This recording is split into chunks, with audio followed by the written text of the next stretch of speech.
you wanted the best, you've got the best podcast. The hottest podcast in the world. The Chris Voss Show, the preeminent podcast with guests so smart you may experience serious brain bleed. The CEOs, authors, thought leaders, visionaries, and motivators. Get ready. Strap yourself in. Keep your hands, arms, and legs inside the vehicle at all times, because you're about to go on a monster education roller coaster with your brain. Now, here's your host, Chris Voss. This is Voss here from thechrisvossshow.com. Ladies and gentlemen, there are listening to the Mix Official. Welcome to 16 years, 3,000 episodes, the oldest broadcasting podcast still. It delivers daily podcasts to you every single day. No one else is doing it, and the handful of us that are the oldest podcasters in existence, and more are dying off every day. Hopefully we'll be the last standing, surviving, oldest podcast in the world, or we'll just knock over whoever is. Anyway, guys, go to goodreads.com/Chris. Why does Chris start the show with violence? What's going on? It's Monday, folks. YouTube.com/Chris Voss. Facebook.com/Chris Voss. All those crazy places in the net. Opinions expressed by guests on the podcast are solely their own and do not necessarily reflect the opinions of the host or the Chris Voss Show. Some guests of the show may be advertising on the podcast, but it is not an endorsement or review of any kind. Today, amazing young lady on the show. We're going to talk about her new book series that just barely launched May 26, 2026. Great numbers there.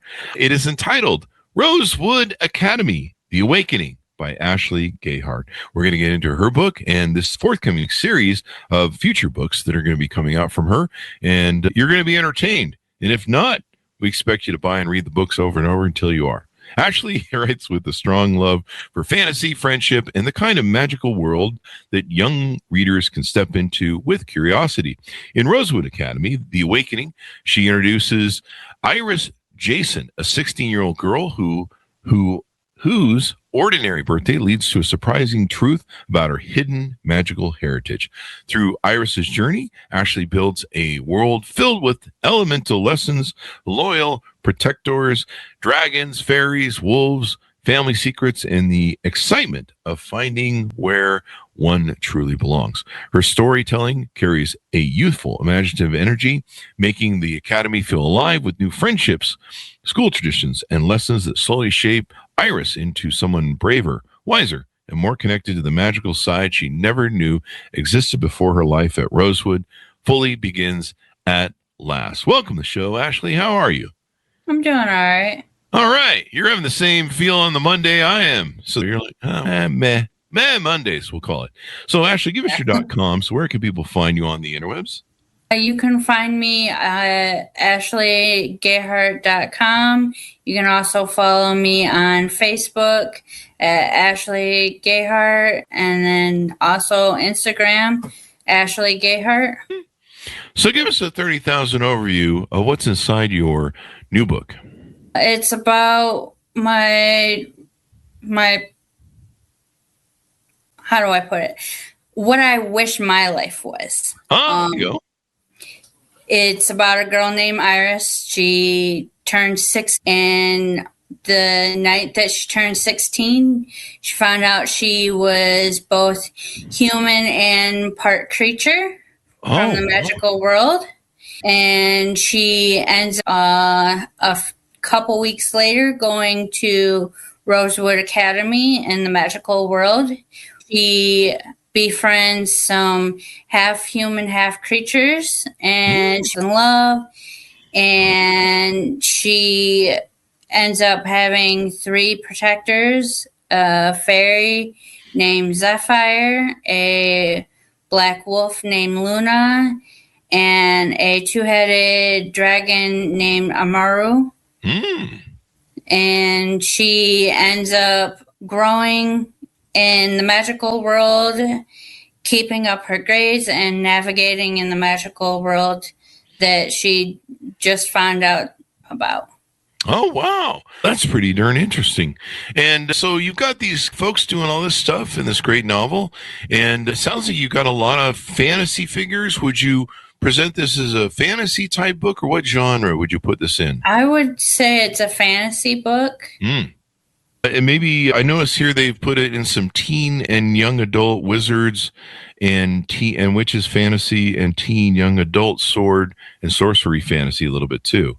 They're on Yeah. Amazon. So do you think it's angled towards more younger people, or who do you find this book really I appeals? would say anybody who actually likes fantasy, magic, or any stories that have to deal with finding their self.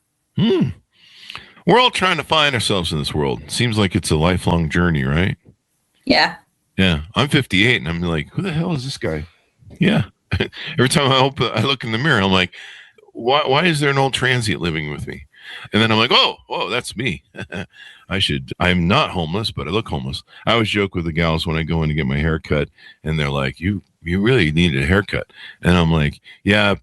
When it reaches the point, people start handing me money and saying, buy some food because I look so homeless and it's bad with my hair. I just figure it's probably time for a haircut. They're like, what happened to your cardboard sign? I'm like, I'm not homeless, man. I just look homeless. So the Rosewood Academy, it sounds like it's got a lot of great themes that people are looking for in their lives. We're all looking to be protected. We all want to be cared for. We want to know that maybe someone has our back if we need that. There's a beautiful, I don't know if that's a husky dog or just maybe a wolf on the front with blue eyes. I'm a big. It's a wolf. It's actually one of the other protectors from one of her friends. So I'm a big husky fan, so I love wolves and I love huskies. So I love wolves too. Yeah. So that's why I was like, I gotta interpret wolves into this story somehow. Yeah. Why do you think wolves or people like them? People, they make good for fantasies like this. I think it's because they resemble protection. Yeah, they're loving, and they're loyal, and they give you unconditional love, but they can be mean. Kind of like when I try to take a treat away from my husky, it's not going to end well for me. This is your first book, correct? Yes. Congratulations! And have you written stuff before? And maybe you were writing drafts of this, or what was the proponent or moment where you went, you know what, darn it, I'm going to sit down. We're gonna make a book out of this. The very first time I tried writing, I was 16.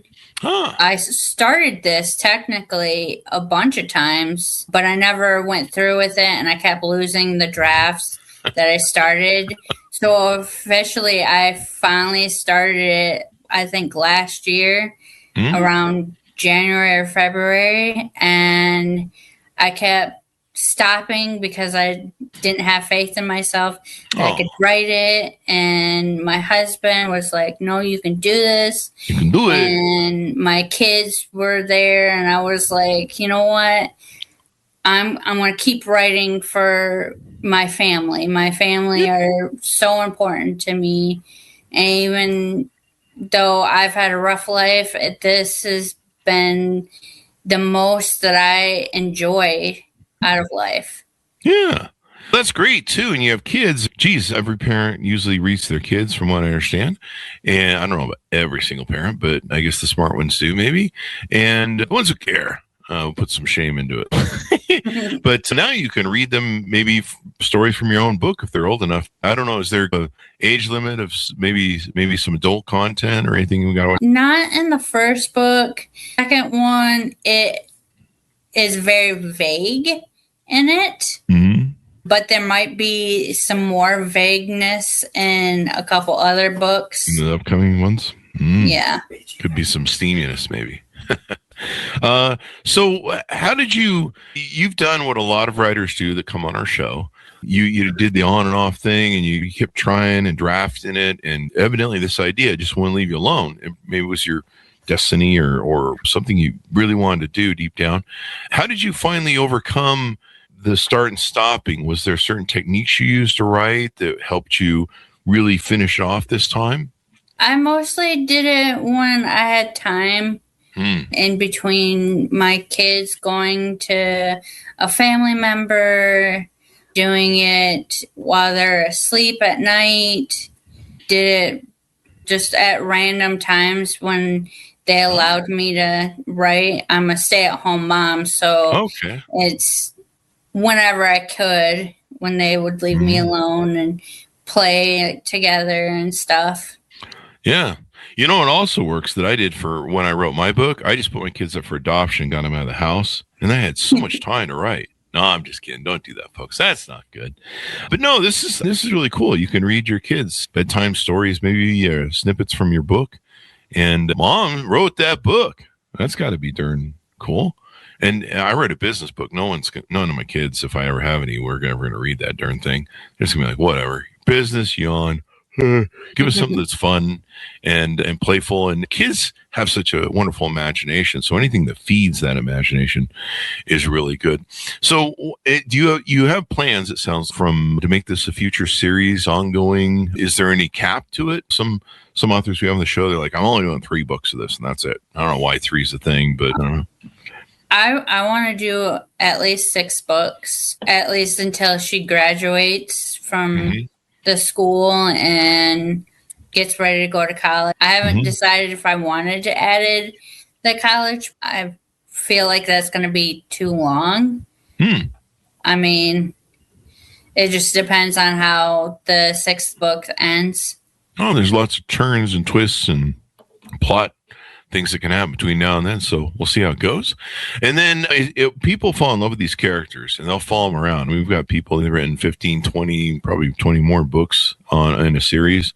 Sometimes they have multiple series they're running. Do you see yourself ever doing that? Maybe doing some side projects where some side branches that go off in different ways? I thought about that, especially since in the series there's multiple ways that I could do off branches. Yeah, there's so much opportunity with stories like this where you can branch them off and you can do all sorts of things. It's just unlimited. And that's the great thing about a fantasy world. You can make up whatever you want. You're like, that's not real. There's not really dragons in the world. That's the fun of it, right? Yeah. Right. Yeah. With the books, what were some of your influences? What were some books or maybe some authors that you really enjoyed that maybe inspired you to write fantasy? I didn't have a specific author that I enjoy. So you hate authors. I liked anybody who had the fantasy world imagination, basically. Okay. All right. Or have some schooling in it. Yeah. Any movies? Did you get into what were the Twilight movies? And they were really popular with the gals. I started getting into the Twilight, but then it wasn't as interesting as I was hoping it would be. A lot of shirtless dudes in it too. Yeah. Evidently, werewolves have nipples. I don't know what that means, but it just sounds funny. I'm like, can we get shirts in here? Vampires can't and werewolves can't afford shirts? What's going on, man? I suppose if you go from a human, you turn into a vampire at night, it tears your shirt like the Incredible Hulk. So you just always out of shirts. So that's probably what it is. And pretty sure they didn't have jobs. Sucking blood's a full-time job, evidently. Ask my first 7 marriages. No, I'm just kidding. Marriage jokes, folks. It was 10 prior shows, so I have to keep changing it to keep everyone on their toes. And what do you hope people come away with when they read your books? I hope that they can see their self in the books. I believe that the differences in people, they can realize that it's amazing to be different. It's not fun to be the same completely as other people. Yeah. It's okay to be different, and kids need that story too, because they get so harassed at school and everything. Oh, you look funny, you look different, right? They go through all that. Rosewood Academy is so unique and amazing to read. It has those differences that make people so unique and feel like it's their superpower. Yeah. Rising tide lifts all boats, as I like to say on the show. And that makes it so that they can, everyone's should be included in stuff. There's no one person who's got a corner on all the smart stuff in the world. I've learned that. I've been on Twitter. throwing rocks at Twitter. But I learned a long time ago as a CEO, I didn't have all the great ideas. You need other people's input. And sometimes the best ideas come from the most oddest places and different resources. And you go, oh, wow, God, wow, I'm sure glad we discovered that, because that would have been really bad if we hadn't take care of that. So there's all sorts of fun that can take place that way. What do you love about writing? You talked about, I think, either I talked in the bio or you mentioned at the beginning that this is kind of stuff that you really enjoyed. Maybe you found as maybe some of the things in the book or some of the things you'd be fun for you in life. What do you like about writing and writing about these fantasy themes and thinking about, wouldn't it be great if I had this in my life? Is that kind of how you approach it? I approach it as trying to escape my life. Not that my life is bad or anything, but it would be nice to have some cool things happen. Having magic would be pretty cool. To be able to have protectors with me, so if anything happens, I know that I could be safe. Yeah. Those are always good. I think we all want something like that. We want to know that we're safe in the world and yada, yada, yada. And we all have escapism, right? Because we all do that. Movies, TV, video games, music. We all do that to escape. We all need a break and maybe a way to discharge from some of the stress that we do and some of the work that we do. Sometimes we need a time out for the old brain. Sometimes it's a good reset. It's a good decompression. That was the word I was looking for right there. People can do that, and it should be good. This is a big genre. Maybe you'll get really popular like, is that Harry Potter? Yeah, Harry Potter. Do you like those series of books? Is it a good series? Yeah. Yeah. So Harry Potter and different things. There's all sorts of different genres. Who did I used to like when I was into fantasy? Terry Brown, I think it was. The Sword of Shannara.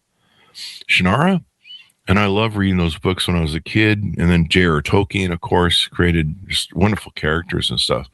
And so everyone loves fantasy. I can't remember all the other fantasy books that I used to read when I was in that genre. And then I moved to science fiction and Alan Dean Foster and all those great guys. And then I went to business books, which are boring as hell compared. There's no one with swords, really, near as I can tell, in any of the boardrooms. Or no one wearing a loincloth either, because HR said we can't anymore. So I tried. What can I say?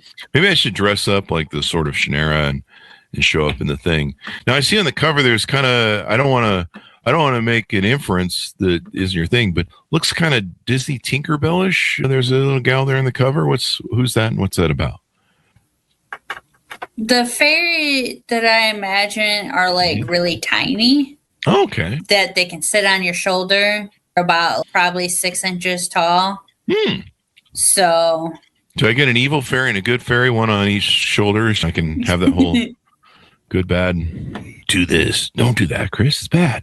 Do it. Anyway, that's what I want on it. Generally, fairies are supposed to be good-spirited. So what I need to do is I need to find a fairy who's gone bad. Now, is there you have the protagonist, this young lady we talk about in the book. Is there an antagonist? Is there some evil doers in the book that good has to overcome? Sort of. They're not really talked about a whole lot in the first book, but they are definitely by the third book being talked about. It would be one of her boyfriend's grandparents, but she falls in love twice. Oh boy! In the first book, just sick that wolf on them. Maybe have the Tinkerbell go put a bad wish on them or something, or just send the dragon over to toast their home. What was that one movie with dragons in it? Just came back on HBO. There's the sequel to it that's out now I think on HBO. But it had the dragon, that blonde girl with the white hair. The name escapes me. Game of Thrones. Game of Thrones. They love dragons in that movie. That was pretty wild. Where do you find the inspiration for dragons and what they do? I like D&D, so I got inspiration from the characters and the dragons and stuff from there. Yeah, a lot of people love that game. When I was growing up, it was just starting out when I was growing up in high school. And like all the religious people were like, that's satanic. Yeah, I've read about that, and board game. I thought it was very interesting. Yeah, they call video games it did satanic that. too. They called arcade games satanic too. So, Yeah. because Mrs. Pac-Man, we all know she's the devil. I don't know what that means. It's just a video game, folks. Sometimes things aren't just what they are, but that's okay. I'm pretty sure some of the people that call things the devil might be behaving like the devil. So I'm a little confused. So Rosewood Academy, where did you come up with the name for it? Why did you choose the name Rosewood?